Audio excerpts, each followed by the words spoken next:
I asked for you to ask me about a specific topic, and I got an answer. And username sub 5s survival says, "Tell me your deepest, darkest afflictions." So let's talk about my deepest, darkest afflictions. So the thing is, to be completely like candid with you, right? These are there are residual like occurrences of the things that used to bring me a lot of like affliction. But the thing is, with the way that I am living my life right now, there is really nothing to be afflicted about. And let me briefly explain what I mean by this. So, I used to smoke. I smoked for about, I don't know, like fairly many years. And then now I quit, but there are times where I want to smoke, right? Okay, so one way to feel about this is like really whenever you feel the urge, like you're just suppressing it, right? And then it makes you feel so horrible, and then every time you pass by a gas station, you're like, just just once, like should I just do it just once? And then you always have that inner dialogue with yourself as you drive by, and then you go, and then you life goes by, and then you keep forgetting about it, but then you go to like a K barbecue, right? And then after like a K barbecue, your your mouth is a little greasy, and like you remember that feeling of like after a greasy meal having that post meal smoke. Feels so good, right? And the mix of like drinking and smoking at the same time, it hits differently, right? And I can be like, and I can be like remembering all these things, and I'm like, fuck, I really just once, and I could be losing my mind about these things, right? Okay, so that's what's like an affliction. It feels super bad. You're like actively suffering because of these things. So, did I become immune to that? So, is it more about like I don't have any cravings at all? No, it's more about, oh, I'm having a craving, but like why wouldn't I? I smoked. And so that's like, and nicotine is an addictive substance. So, of course, I have all the reasons why I should feel like I want to smoke, but I don't want to. It's just like my body having a residual. So, that's more or less what I'm saying. When I say like I'm free from suffering, it doesn't mean that I don't have anything like occurring inside of me anymore, and I'm just kind of like a sterile human being. It's more like they still happen, but I'm so far distanced from it, and I understand why these like urges and desires occur. So it helps me distance even more. But now that that's said, let's talk about my personal life a little bit. So, what's one of I remembered a few before I made this video, so I'm just gonna try to remember them one by one. One thing is, I had a really big control issue when it came to like interhuman relationships, and now I attribute this to my mom because there was a long period of life when she had a big influence over me, and she had like bits of narcissistic personality, and so I kind of inherited that, but she also inherited it from her dad, like my maternal grandfather. So, like, I basically had all the reasons. I looked at the influence of all of that throughout my parents' parenting and then all of that. So now it bled into my other relationships. So, one thing I would do a lot is put words in front of in other people's mouths. So I would pick an argument, and then I would really frame it so that I'm a victim, and then I was like, so why didn't you do the dishes? And they would be like, oh, like I was just too busy. And like, oh yeah, so you were so busy, but you were like, so you just don't care about me. Also, like these types of like arguments, right? I did so much of those, and those caused a lot of those caused a lot of interpersonal problems for me. And that was one of the like especially in like more intimate relationships, especially in like close friendships and things like that. This used to be a very big problem for me. And the thing is, as I'm saying the words, right, I know I'm saying, like, I know I'm forcing words into other people's mouths, but I just can't stop it. But the thing is, if I don't say it, I feel so victimized.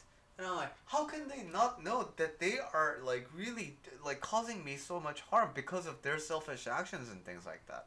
And so this makes me have an antagonistic relationship with the world because they are always the ones who are not understanding me and I'm always the victim, right? And that was, I think, the biggest kind of affliction that I've had. Another thing that I openly talk about a lot is like eating disorder. So I was a chubby kid growing up because I'm the youngest of the family and I'm a son in an Asian household. So like basically all the like good food and my parents wanted to feed me really well and so on. And then my growth spurt was a little bit late, so I grew a lot in sixth grade, and then I kind of like grew more gradually since then. But I just kind of but before my growth spurt at like sixth grade, I was really chubby, right? And my sister always used to call me a pig.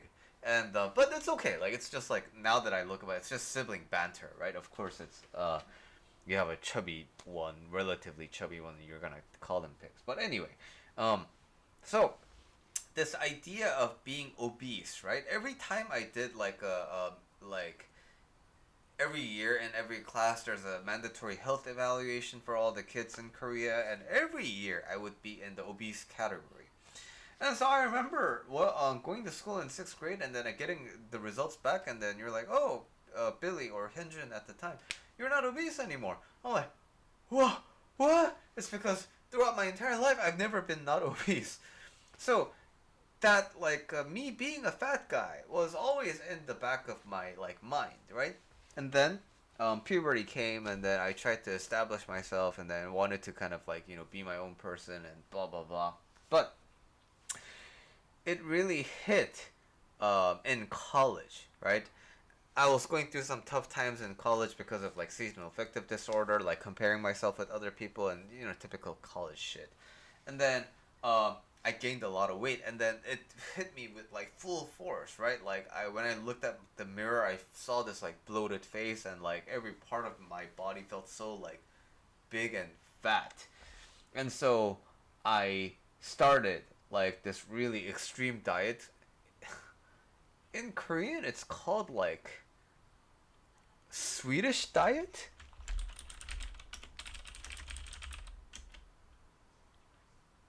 Okay.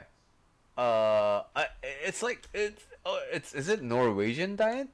Okay, there's this some like really crazy diet in Korea, and it's basically eating the bare minimum, and you lose a lot of weight in a really short amount of time because it's like kind of really drastic, and so I did that, lost a ton of weight, right? But then now, guess what? Like the cycle of desire, right? Now that I lost the weight, I should be happy. But no, now I'm thinking about what if I gain that weight again? And then so it starts hitting, right? So now I eat something and then I can't contain the food. Like it doesn't stay here. So I have to barf it all out. And then I feel at peace. But then the thing is I still get hungry, right? And then so it's this really vicious cycle of like eating, throwing up, eating, throwing up, eating, throwing up. And then there came a point where like, holy fuck, I gotta stop.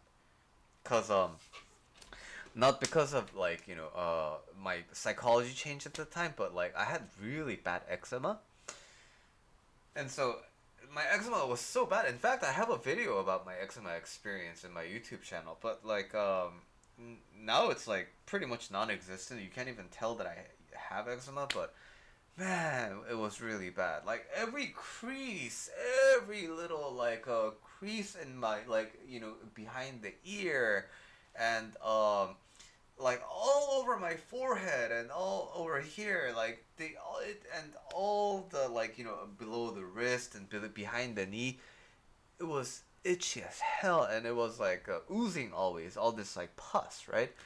So I couldn't sleep because I'd be scratching myself so much, and then like my all my fingernails would just be yellow, and then that feels really dirty, right? So I wash my hands, and then I wash my face, which dries it out even more, so I have more pus, and now like every morning I wake up with the pillows like the cover of the pillow like glued to my face because of all the excrement of my face. So I had to like peel it out, and then I can't sleep because I'm so itchy and I'm like itching, and so I'm just like massively tired.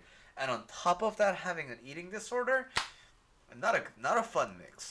And so for health reason, I'm like, whoa, okay, I need to like do something about this. So I started going to dermatologist, and then I started taking better care of my health because I didn't think I could make it because of the craziness that was going around me at the time.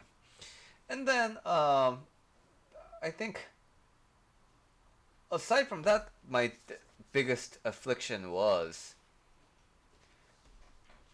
I think I talked about this in a recent video, like loving someone to hate them kind of a thing. But I was so lonely, and at the same time, I hated people. So it's a really drastically bad situation to be in because uh, I I I leave people away. I avoid them, and then after that, there's a brief moment where I feel good because other people were like pissing me off, and I was super judgmental.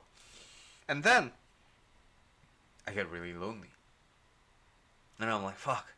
Other people have friends. Why don't I have friends? You can see these are topics I talk a lot about in this channel, right? And it's I talk about these topics, like especially youth oriented things, a lot in this YouTube channel because I know what it feels like to be in that shoe, and I don't want you to feel like that, right? I want you to have the resources I didn't have at the time. And in my coaching practice, when I do one-on-one work with the clients, I actually rarely talk about these like youthful topics. It's all very like more mature and more like about the grander courses of life. But in YouTube, I intentionally spend a lot of time talking about uh, the problems of the youth and the adolescent and early adulthood because I know what it's like to suffer around that time, and I really wish I had resources like me when I was growing up. But that whole like hating people and being super judgmental, that was another big piece. Another thing is like addiction, right? So I already told you I smoked, and I'm a Korean guy, so I drink. I can handle my fair share of drinks, and so there was a period of time where I just like drank so much. I enjoyed getting blacked out because I was suffering so much, and every time I blacked out and I couldn't remember what happened last night, it felt like I don't know if the young kids would know this, but in the olden days, the computers had a power button and then it had an instant reset button. So when you click the reset button, the computer would just force reboot itself.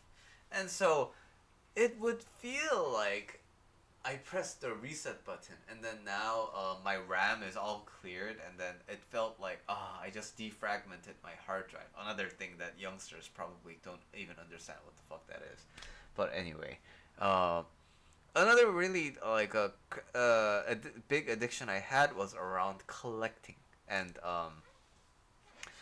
I collected so many like digital files because I kind of was a big hoarder for like MP3 files and FLACs, and I used to do a lot of torrenting, and basically I always ran out of hard drives because I just had this intense need to collect things in case I lose them. But like, do I spend all my time listening to everything? Do I spend all my time watching all these things? No. But it's just kind of an uneasiness knowing that there's something that I can download right now, but I've seen enough like things taken down to know that this is a temporary time where I can like get this, and like there's a chance I might never see this again, and that kind of scarcity around digital assets was something that was has been a big part of my afflictions, And then, um, because of that, I got fired from my job because I used company property to download stuff off of like torrents. And so that was a lesson that was really, really hard learned at the time. And I think that was like, yeah, that felt super, super, super bad. And around that time, I think I was so like feeling so powerless because like how did I fuck this up so much? Because after it happens, you're like, that was so stupid. Like if it happened to another person, I would be like, is that guy stupid? Why would they do that? But then until it happens to you, right? It's kind of like hindsight is 2020. So, um, those are, I think, the biggest kinds of afflictions. And I think the one last thing to mention is like in my early marriage and late dating period, I was a pretty horrible boyfriend and husband, because why? I was a big mama's boy, and I had this idea that I was this perfect boyfriend, perfect husband, but then at the same time, I was just like basically I was greedy, right? I was trying to please everybody. I didn't want my mom to be mad at me. I didn't want my wife to be mad at me. So I needed to like pick, but then I tried to always like make peace with everything because again, it's from my upbringing, right? My sister and my mom, they fought a lot. And tensions would be really always high in the household, and that made me feel really uncomfortable. So being the peacemaker was always kind of my job, right? And in my family, in my original family, it kind of worked because, like for whatever reason, I know plenty of households where the chemistry doesn't work. So like other members of the family would try to make things better, but then it won't. So it carries over as guilt, right? Like if I had done my job better as like the younger one of the family to relieve the tensions, maybe my parents wouldn't have divorced, or like maybe my sister wouldn't have moved out. These kinds of things, right? So I learned about that in adulthood. But for me, um, when I was growing up, I was pretty good at the peacemaking, like part of the role of the family. So I was serving that function really well, and then now I came to meet this like colossal giant of my wife and this colossal giant of my mom, and these two presences, like I I tried to keep my old ways, right? I'm like, oh no no no, there is a way to make them both happy. Oh no, there is a, but like this just makes both like this just makes both have a really horrible time. But I didn't know, right? And that was a major affliction for both me and my wife and my mom.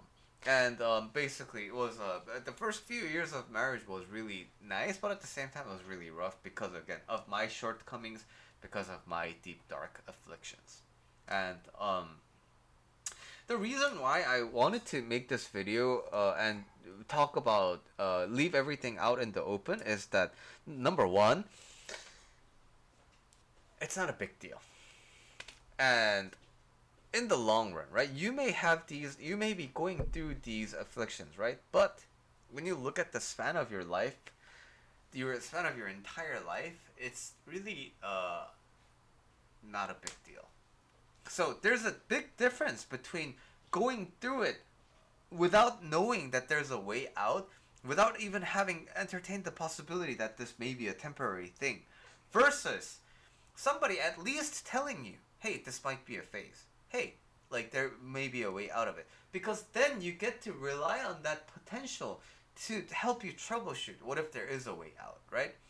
So that's the primary reason why I'm making this video. But number two, it's important to talk about these in a public platform because whenever you have a personal problem, the tendency is to hide it. The tendency is to feel shame about it, and shame manifests in hiding. So there's nothing to be ashamed about, and I leave it out on all in the open so that you can understand that this is just, it may feel like this really uniquely fucked up thing that you're going through in life, but whatever it is, if you lay it out in the open, a lot of people may be going through the same thing, but you just may be, because you don't talk about these things, you may feel really alone. And I understand, I know how heavy that feeling feels. But life doesn't have to be like that. And if you can lay out things in the open and it helps you feel seen and understood, hey, that's good. But now, with that said, having a safe environment to kind of lay it out in the open is important, right? Because I have enough faith in myself so that other people can say like, "Oh, you're a shitty human being. You fucking suck." I'm okay. You can believe that about me. It doesn't influence me. But for you, right? You may care about what other people think about you. So, when you lay yourself out in the open, and when you publicly talk about your shameful things and like your deepest darkest afflictions, and then people criticize you for it, then you may feel like you may deepen your injury. So it's important to have a safe space where you can kind of admit to things, you can kind of lay it out in the open. And so for that, I invite you to join my Discord channel and just start. There's a channel for witnessing, and then I don't rely on you providing your contact information or anything. You can keep your anonymous identity and come to my Discord channel and use it as kind of like a confessional booth, right? No judgments, and I would just want you to know that you can also email me, billy@julylifecoach.com. Hey, I really want to get this off of my chest. I've had many people use my inbox like that. And you know what? It's an honor for me to be that kind of a platform for you. Because, again, I really wish I had something like that on YouTube when I was in, my earlier days. You know? Okay, so I don't know. Maybe is that juicy enough or not? Is it dark enough? I'm trying to find myself, but I've spent the last year or so in my life in such a happy state that again, I still feel the urge to control other people, right? Especially when I sometimes get YouTube or Instagram comments that are overly promotional, or they criticize me without really understanding me. I have a gut knee-jerk reaction, right? But then I'm able to catch myself. I'm like, oh wait, this person is this person, so they're free to believe whatever they want. Again, I have urge to smoke, but I understand it's a biological thing. It has nothing to do with my inner kind of a thing. Again, I want to collect things. I still want to download things, and then I want to store them on my computer. But that's why it's just my tendency, and but I understand that it's just a habit. It has nothing to do with me. It's just the life that I accrued for myself, and now I'm working on accruing the new life that I want to proceed with. So, that's why I like to periodically format my computer. That's why I periodically like to wipe out my phone and things like that. So that I don't get attached to these kind of. I'm not a this weird coming from a guy who has a bunch of stuff here, but I don't really have a lot of material possessions.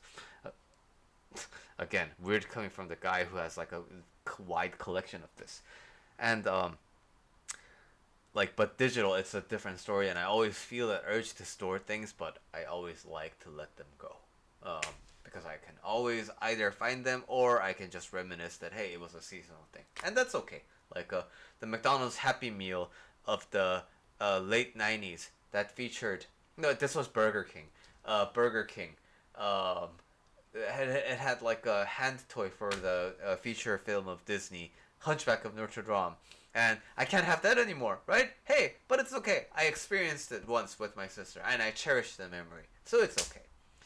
Alright, ended up being a longer video than I originally thought, but I'm glad I had a chance to talk about this, and thank you to Sub 5S Survival for asking this, and then I hope this helped, and I'll see you in the next videos.